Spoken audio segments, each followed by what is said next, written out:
नमस्ते।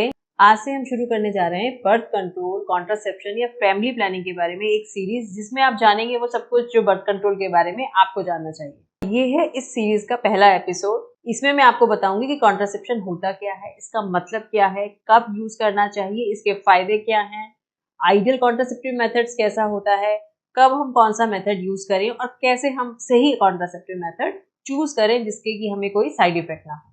मेरा नाम डॉक्टर सुमन जैन है। मैं एक गायनेकोलॉजिस्ट हूँ और मैं पिछले 26 साल से गायनिक और ऑब्स्टेट्रिक्स की प्रैक्टिस करती हूँ। मेरे चैनल पे आपको मिलेंगे videos about periods, conception, pre conception, pregnancies, infertility, post conception, PCOD और ऐसी सभी फीमेल प्रॉब्लम्स के बारे में जिसके के बारे में आप जानना चाहते हैं सरल और आसान भाषा में। तो आइए शुरू करते हैं ये वीडियो। इस वीडियो के दौरान जहां जहां पर भी मैंने birth control, contraception, family planning, परिवार नियोजन शब्दों का यूज किया है, इन सब का मतलब एक ही है, तो आप अलग अलग शब्दों से कंफ्यूज ना हो। इस सीरीज के अगले वीडियोस में हम अलग अलग कॉन्ट्रासेप्टिव मेथड्स के बारे में डिटेल में डिस्कस करेंगे। इस सीरीज का लास्ट वीडियो होगा क्वेश्चन एंड आंसर का, जिसमें कि हम आपके उन सभी क्वेश्चंस को इंक्लूड करेंगे जो कि इस सीरीज के दौरान में हमारे कमेंट सेक्शन में आएंगे। तो शर्माए नहीं, जो भी आपके सवाल हो कॉन्ट्रासेप्शन के बारे में कमेंट करें और इस चैनल को सब्सक्राइब करना ना भूलें ताकि आपका कोई भी वीडियो मिस ना हो। सबसे पहले जानते हैं कि बर्थ कंट्रोल का मतलब क्या है। बर्थ कंट्रोल, कॉन्ट्रासेप्शन या परिवार नियोजन का मतलब ये है एक ऐसा तरीका या मेथड जिससे कपल फिजिकल रिलेशन या शारीरिक संबंध तो बना सके मगर उन्हें प्रेगनेंसी होने का डर ना हो। तो अब हम इस बात पे आते हैं कि करना क्यों है कॉन्ट्रासेप्शन। आज वर्ल्ड की पॉपुलेशन लगभग 800 करोड़ है। मुझे ये बताने की जरूरत नहीं कि बर्थ कंट्रोल करना क्यों जरूरी है। डेफिनेटली पॉपुलेशन कंट्रोल के लिए, लेकिन और सोसाइटी के लिए भी। जितनी ज्यादा पॉपुलेशन उतनी ज्यादा प्रॉब्लम। लेकिन यहाँ हम बात पॉपुलेशन कंट्रोल की नहीं कर रहे हैं। बर्थ कंट्रोल के और भी बहुत सारे फायदे हैं और मैं बात कर रही हूँ आपके बारे में, खास तौर पर महिलाओं के बारे में। भगवान ने या नेचर ने फीमेल को दिया है पावर ऑफ क्रिएशन। माँ बनना किसी के लिए भी एक वरदान से कम नहीं, मगर हुआ यह है कि यह वरदान ही हजारों सालों से महिलाओं की मुश्किल का सबब बना है। 12-13 साल की उम्र से पीरियड्स आने शुरू होते हैं, उसके बाद में कुछ टाइम के बाद में प्रेगनेंसी, उसके कुछ टाइम के बाद में प्रेगनेंसी के बाद में लैक्टेशन, फिर अगली प्रेगनेंसी, उसके बाद में कभी कभी बीच बीच में अबॉर्शंस, फिर उसके बाद में भी लगातार पीरियड्स भी आते रहते हैं। तो एक पूरी जिंदगी एक नॉन स्टॉप प्रॉब्लम चलती रहती है और महिलाओं की जिंदगी के बेहतरीन 40 साल इस वरदान को हैंडल करने में ही निकल जाते हैं। आपने देखा होगा और अपने सुना होगा अपनी दादी से या नानी से कि पहले के जमाने में कितने बच्चे होते थे, साल दर साल बच्चे होते रहते थे, कभी कभी बीच बीच में अबॉर्शंस होते रहते थे। ये कहानियां अक्सर हमारी दादी और नानी हमें सुनाती ही हैं। इमेजिन करके देखिए हमारी आज की जिंदगी और आज से 100-200 साल पहले की जो महिलाएं थी उनकी जिंदगी में कितना फर्क आ गया है। उस समय फैमिली प्लानिंग जैसी कोई चीज थी ही नहीं। साल दर साल प्रेगनेंसी या अबॉर्शंस चलते ही रहते थे। लड़कियां एजुकेशन और करियर के बारे में सोच ही नहीं सकती थी। बात सिर्फ बच्चे कितने करने हैं ये नहीं है, बच्चे कब करने हैं ये भी बहुत इंपॉर्टेंट है। जिस वक्त आपको प्रेगनेंसी हुई है, आप सोशली सेटल्ड हैं कि नहीं है, आप साइकोलॉजिकली बच्चे के लिए रेडी हैं या नहीं है, आपकी फिजिकल हेल्थ क्या कहती है, आपकी फाइनेंशियल स्टेटस क्या है, ये सारी चीजें भी बहुत इंपॉर्टेंट है। अगर एक अनवांटेड प्रेगनेंसी हो जाए तो सोशल और फाइनेंशियल बर्डन तो मेल पर आता ही है, लेकिन फीमेल पर सोशल, फाइनेंशियल के साथ साथ साइकोलॉजिकल और फिजिकल बर्डन भी बहुत आता है। अगर प्रेगनेंसी को कंटिन्यू करे तो वो अभी रेडी नहीं है उसके लिए, और अगर ना कंटिन्यू करे तो भी फिर अबॉर्शन में जाना पड़ेगा। अबॉर्शन भी बॉडी पर एक स्ट्रेस तो देता ही है। आज हम फेमिनिज्म की बात करते हैं, फीमेल एम्पावरमेंट की बात करते हैं, फीमेल एजुकेशन की बात करते हैं। आपको लगता है कि अगर कॉन्ट्रासेप्शन ना होता तो ये सब संभव था? कुल मिला के बात यह है कि आपके रिप्रोडक्शन का या बेबी प्लानिंग का कंट्रोल तो आपके ही हाथ में होना चाहिए, और आज साइंस की वजह से ये पूरी तरह से और हर सिचुएशन में पॉसिबल है। थोड़ा सा जानते हैं इसकी हिस्ट्री के बारे में। शुरू कैसे हुआ बर्थ कंट्रोल या कॉन्ट्रासेप्शन? आप विश्वास करें या ना करें, लेकिन हमेशा से इंसान ने चाहा है कि बेबी का कंट्रोल कब बच्चे करने हैं उसके हाथ में हो, और इसके लिए बहुत अजीबोगरीब चीजें भी यूज की गई हैं। लेकिन जो मॉडर्न कॉन्ट्रासेप्टिव मेथड्स हम लोग यूज करते हैं उसकी हिस्ट्री शुरू होती है अराउंड 19th सेंचुरी से। ये इन्फॉर्मेशन जो मैं आपके साथ आज शेयर कर रही हूँ, ऐसी कोशिश अगर मैंने 100 साल पहले की होती तो मुझे भी जेल जाना पड़ सकता था, या हो सकता है कि मुझ पर मुकदमा चलाया जाता, जैसा कि हुआ मार्गरेट सेंगर के साथ। मार्गरेट सेंगर एक फैमिली प्लानिंग एक्टिविस्ट थी और वो कॉन्ट्रासेप्टिव मेथड्स के बारे में पेपर्स में लिखा करती थी, लोगों को बताया करती थी। यूएसए में उस टाइम पर एक एक्ट हुआ करता था जिसका की नाम था कॉमस्टॉक एक्ट 1873 जो प्रोहिबिट करता था इस टाइप की इंफॉर्मेशन को शेयर करने से या छापने से। उस वक्त तो यहाँ तक हाल था कि इवन मैरिड कपल्स को अलाउ नहीं था कि कोई भी कॉन्ट्रासेप्टिव मेथड्स यूज करे। धीरे धीरे करते करते जो फर्स्ट बर्थ कंट्रोल पिल एक्शन में आई वो 1960 में आई। पर स्टोरी यहाँ खत्म नहीं हुई। इसके बाद तो जैसे अलग अलग मेथड्स की बाढ़ ही आ गई। यूट्रस में लगाने के लिए intrauterine contraceptive devices, implants, injections, pills, daily pills, monthly pills, condoms और परमानेंट मेथड्स भी। साइंस ने जैसे कि और सब फील्ड्स में कमाल किया है वैसे ही कॉन्ट्रासेप्टिव की फील्ड में भी गजब कमाल किया है। और हम लोग बहुत खुशकिस्मत हैं कि हम इस जनरेशन में पैदा हुए हैं। हम लोग खुशकिस्मत तो हैं, लेकिन हकीकत ये है कि अभी भी बहुत सारी लड़कियां ऐसी हैं जिनको कि इन कॉन्ट्रासेप्टिव के बारे में कुछ नहीं मालूम। अभी भी काफ़ी अनवांटेड प्रेगनेंसीज हो जाती हैं, काफ़ी अनसेफ अबॉर्शंस भी होते हैं। होना तो ये चाहिए कि जब इतने सारे कॉन्ट्रासेप्टिव मेथड्स अवेलेबल हैं तो एक भी अनवांटेड प्रेगनेंसी होनी नहीं चाहिए। हमारी ये सीरीज इसी की दिशा में एक कोशिश है। कॉन्ट्रासेप्शन सिर्फ प्रेगनेंसी रोकने के बारे में नहीं है, ये लड़कियों को, फीमेल्स को एम्पावर करने के लिए, एक हेल्दी फैमिली बनाने के लिए, एक हेल्दी सोसाइटी बनाने के बारे में है। अगर आप अपनी फैमिली प्लान कर सकते हैं तो डेफिनेटली आप अपने बच्चों को एक बेटर लाइफ दे सकते हैं और खुद के लिए भी एक अच्छा सा वक्त निकाल सकते हैं।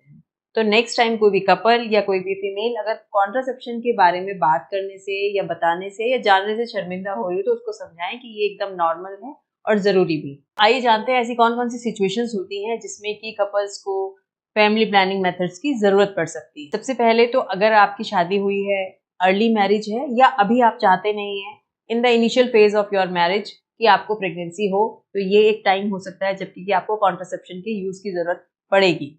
फिर इसके बाद एक प्रेगनेंसी होने के बाद अगली प्रेगनेंसी के बीच में, दो प्रेगनेंसीज के बीच में गैप करने के लिए आपको कॉन्ट्रासेप्टिव मेथड्स की जरूरत पड़ सकती है।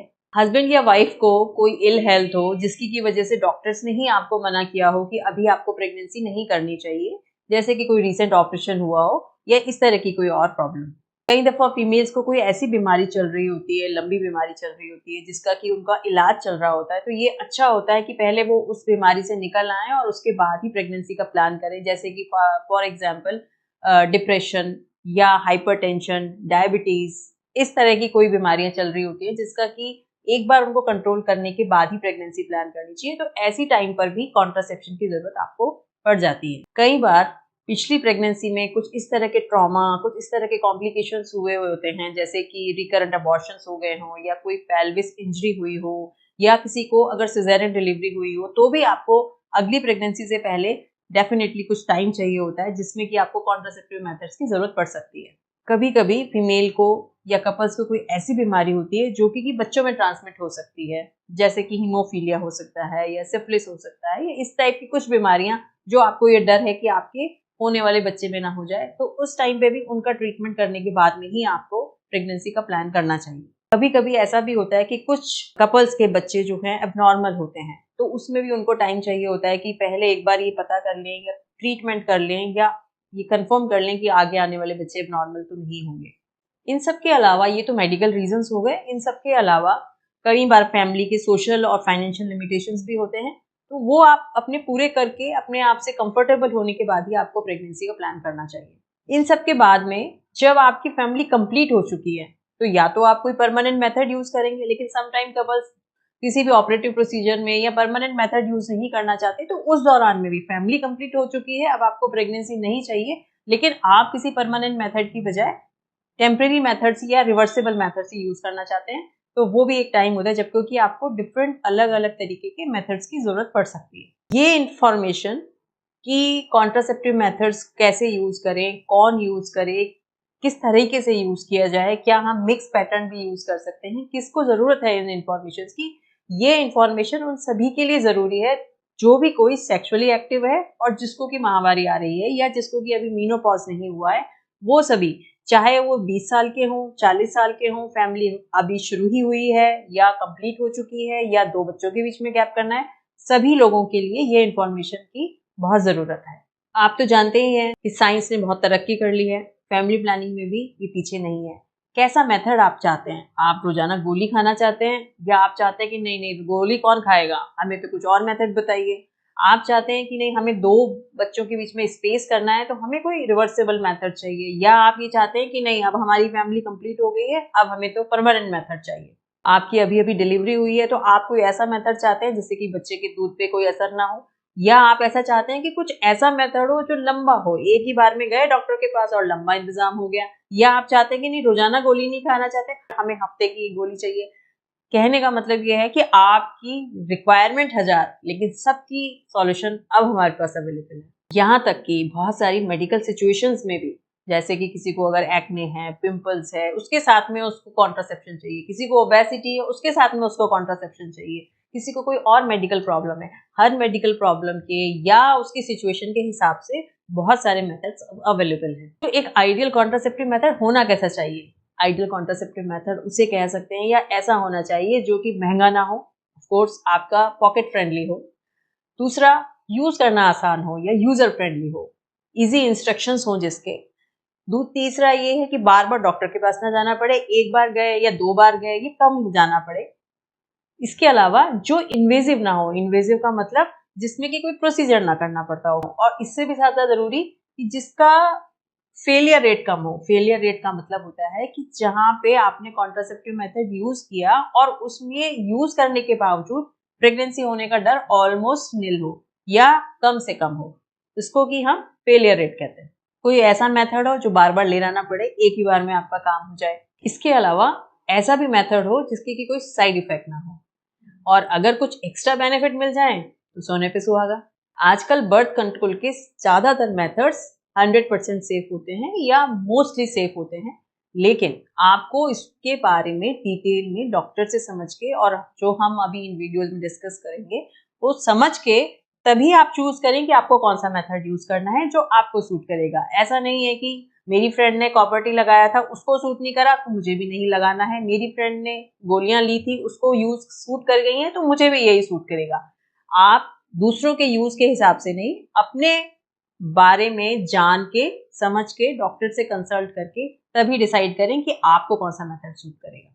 इतना एडवांसमेंट हो गया है फैमिली प्लानिंग के बारे में, लेकिन उसके बावजूद भी अनवांटेड प्रेगनेंसीज भी अभी होती हैं, अबॉर्शंस भी अभी होते हैं। तो एक स्टडी ये की गई कि ऐसा क्यों होता है, क्यों ऐसा है अभी भी कि family planning methods proper use नहीं होते हैं या अनवांटेड प्रेगनेंसीज हो जाती हैं। तो जब ये जानने की कोशिश की गई तो पता चला 33% के करीब लोग ऐसे थे उनको ये मालूम ही नहीं था कि उनको प्रेगनेंसी हो सकती है, जबकि उनको अनवांटेड प्रेगनेंसी हुई। 22% के करीब लोगों ने ये बताया कि उनके पार्टनर नहीं चाहते कि आप कोई बर्थ कंट्रोल मेथड यूज करें। 16% के करीब लोग ऐसे थे जो ये सोचते थे कि अगर हमने ये मेथड यूज किया तो हमें कोई साइड इफेक्ट हो सकता है, और कुछ लोग तकरीबन 10 to 15% के करीब लोग ऐसे थे जिनको एक्सेस नहीं थी या जिनको कॉन्ट्रासेप्टिव मेथड्स यूज नहीं कर सकते थे, वो उनके पास शायद पैसे नहीं थे या इंफॉर्मेशन नहीं थी या कुछ ऐसी जगह पे वो लोग रहते थे कि वो उनके पास एक्सेस नहीं थी कॉन्ट्रासेप्टिव मेथड्स को यूज करने की। इसके अलावा कॉन्ट्रासेप्शन के बारे में कुछ मिसकंसेप्शन भी हैं, जैसे कि कॉपर टी से बच्चेदानी खराब हो जाएगी, गोली खाने के बाद में बच्चे नहीं लगेंगे, या कॉपर टी ऊपर पेट में चढ़ जाती है, गोलियों से वजन बढ़ जाता है, पीरियड नहीं अगर आएगा या कम आएगा तो आगे चल के गांठें बन जाती हैं, या कैंसर हो जाएगा। ऐसे बहुत सारे मिसकंसेप्शन भी कॉन्ट्रासेप्शन को लेके हैं जिनका कि सबका इलाज सही इंफॉर्मेशन ही है। तो आइए अब मैं आपको बताती हूँ कि कौन कौन से मेथड्स हमारे पास अवेलेबल हैं। जितने भी हमारे मेथड्स अवेलेबल हैं उनमें सबसे नंबर 1 पे आता है नेचुरल मेथड्स। नेचुरल मेथड्स वो मेथड्स है जिसमें कि कुछ और यूज करने की जरूरत नहीं होती है। इसमें यूजुअली 2 मेथड्स रहते हैं। एक मेथड होता है जिसको कि हम रिदम मेथड कहते हैं, इसका दूसरा नाम सेफ या अनसेफ मेथड भी कहते हैं। इसके बारे में भी हमने एक शॉर्ट भी हमने बनाया हुआ है, वो भी आप चेक कर सकते हैं। दूसरा नेचुरल मेथड होता है विड्रॉल मेथड। सभी मेथड्स की अब इस वीडियो में मैं आपको सिर्फ नाम बता रही हूँ, डिटेल में अलग अलग वीडियोस में हम इनके बारे में डिस्कस करेंगे। दूसरा मेथड है बैरियर टेक्निक्स। बैरियर टेक्निक्स के अंदर वो मेथड्स आते हैं जिसमें कि एग और स्पर्म को आपस में मिलने से रोका जाता है, जिसमें कि सबसे कॉमन जो यूज होता है वो होता है कॉन्डोम्स। डिफरेंट तरीके के कॉन्डोम्स अवेलेबल है मार्केट में। इसके अलावा फीमेल कॉन्डोम्स भी होते हैं, कुछ कॉन्ट्रासेप्टिव जेलीज होती हैं, कुछ स्पॉन्जेस होते हैं, बहुत सारे डिफरेंट बैरियर मेथड्स यूज किए जाते हैं। इसके बाद में अगला नंबर आता है इंट्रायूट्राइन कॉन्ट्रासेप्टिव डिवाइसेस का, यानी कि यूट्रस के अंदर कुछ इस तरह का लगाया जाता है इंस्ट्रूमेंट जो कि प्रेगनेंसी होने को रोक देता है, जैसे कि कॉपर टी बहुत सारे तरीके की आती हैं। इसके अलावा मिराना होता है, मल्टी लोड होता है। ये सब अलग अलग तरीके के मेथड्स होते हैं जिनको कि यूट्रस के अंदर डॉक्टर के द्वारा इंसर्ट किया जाता है। इसके बाद में जो बहुत कॉमनली यूज किया जाता है वो होती है ओरल कॉन्ट्रासेप्टिव पिल्स। ये हार्मोनल भी होती हैं, नॉन हार्मोनल भी होती हैं, डेली लेने वाली भी होती हैं, और कुछ ऐसी पिल्स भी अवेलेबल हैं जो कि हफ्ते में एक बार खानी पड़ती है। इसके बाद में है इंजेक्टेबल कॉन्ट्रासेप्टिव, जो कि मैं सबसे ज्यादा रिकमेंड करती हूँ। इसमें आपको सिर्फ डॉक्टर के यहाँ जाके कुछ कुछ समय के अंतराल के बाद में 2 महीना, 3 महीना, 1 महीना पे इंजेक्शन लगवाने होते हैं और आपका मेथड पूरा हो जाता है। एक और मेथड है जिसको कि इम्प्लांट्स कहते हैं, जो कि लंबे टाइम तक यूज किए जाते हैं। इम्प्लांट्स को, इंजेक्शंस को और कॉन्ट्रासेप्टिव डिवाइसेस को लॉन्ग एक्टिंग रिवर्सिबल मेथड्स भी कहते हैं, यानी कि जो लंबा काम करें एक ही बार में और रिवर्सिबल भी हो, जिनका कि इफेक्ट खत्म हो जाए कुछ समय के बाद। इम्प्लांट्स हमारे यहाँ इंडिया में इतने यूज नहीं किए जाते, ये एक ही बार में इंसर्ट किए जाते हैं आपके स्किन के अंदर और लंबे टाइम तक काम करते हैं। इसके बाद में नेक्स्ट है इमरजेंसी कॉन्ट्रासेप्टिव मेथड्स। अगर आप किसी भी वजह से कॉन्ट्रासेप्टिव मेथड्स यूज करना भूल गए हो या किसी भी वजह से अनप्रोटेक्टेड इंटरकोर्स आपका हुआ है, तब आप इनको यूज कर सकते हैं। और सबसे लास्ट में परमानेंट मेथड्स। परमानेंट मेथड्स मतलब एक बार आपने इनको इस्तेमाल किया, उसके बाद में आपको कॉन्ट्रासेप्शन की कोई चिंता करने की जरूरत नहीं है। और इसमें जो आते हैं वो आते हैं स्टरलाइजेशन या नसबंदी, जिसको कि हम आम भाषा में कहते हैं। ये नसबंदी फीमेल और मेल दोनों के लिए अवेलेबल होती है। इसके भी कई सारे तरीके होते हैं। ये जितने भी तरीके हैं बर्थ कंट्रोल के बारे में, ये सिर्फ बर्थ कंट्रोल ही नहीं करते हैं, इनके और भी बहुत सारे एक्स्ट्रा फायदे हैं, जैसे कि एक्सेसिव ब्लीडिंग को रोकने में काम आते हैं, फाइब्रॉइड मैनेजमेंट में, ब्लीडिंग में, एंडोमेट्रियोसिस में, पीसीओडी में, और भी इनके बहुत सारे फायदे हैं जो कि हम अलग अलग एपिसोड्स में जानेंगे। इन सबको जानने के बाद में मैं आपको बताऊंगी कि कैसे आप चूज करें सही कॉन्ट्रासेप्टिव मेथड्स, कौन सा आपके लिए सूट करेगा, और अलग अलग लाइफ के अलग अलग टाइम पे आपको अलग अलग मेथड्स यूज करने होंगे, और कभी कभी आप 2 मेथड्स भी यूज कर सकते हैं। इस सीरीज के नेक्स्ट पार्ट में मैं आपको बताने वाली हूँ इंजेक्टेबल कॉन्ट्रासेप्टिव्स के बारे में, और ये इसका सेटिस्फेक्शन लेवल इतना है कि कई पेशेंट्स मेरे होते हैं जिनमें मैं यूज कर रही होती हूँ, तो वो लोग इसको बीच में बंद ही नहीं करना चाहते, क्योंकि इससे उनकी जिंदगी इतनी आसान और इतनी सरल हो जाती है और पीरियड्स इतने कम आते हैं कि they feel like anything। So subscribe करें जिससे कि आपका कोई भी पार्ट मिस ना हो, और अगर आपको ये वीडियो अच्छी लगी है तो आप देखें नेक्स्ट ये वीडियो।